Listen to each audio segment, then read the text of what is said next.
Sealdah diamond Harbour শাখায় যাত্রীদের সঙ্গে মত বিনিময় করলেন ডিআরএম শ্রী রাজীব সাক্সেনা। শিয়ালদহ বিভাগের ডিআরএম শ্রী রাজীব সাক্সেনা আজ শিয়ালদহ ডায়মন্ড হারবার শাখায় এক গুরুত্বপূর্ণ জনসংযোগ কর্মসূচিতে অংশগ্রহণ করেন। যাত্রীদের প্রয়োজন ও নিরাপদ আরামদায়ক যাত্রা নিশ্চিত করার লক্ষ্যে এই উদ্যোগ নেওয়া হয়েছে।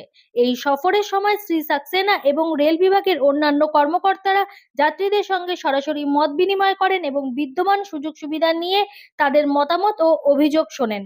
যাত্রী অভিজ্ঞতা উন্নয়নের জন্য কোথায় কোথায় উন্নতি আনা যায় সেই বিষয়েও বিশেষ গুরুত্ব দেওয়া হয়। এই প্রচারমূলক কর্মসূচির মাধ্যমে নিরাপত্তা ব্যবস্থা জোরদার করা এবং পরিকাঠামো উন্নয়নের উপরও গুরুত্ব দেওয়া হয়েছে। ডিআরএম শ্রী সাক্সেনা যাত্রীদের জন্য নিরাপত্তা সরঞ্জামের গুরুত্ব তুলে ধরেন এবং যাত্রাপথে সর্বোচ্চ নিরাপত্তা বজায় রাখার প্রতিশ্রুতি পুনর্ব্যক্ত করেন।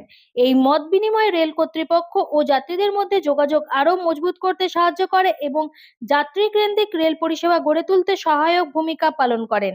ব্যুরো রিপোর্ট, আমার বাংলা নিউজ।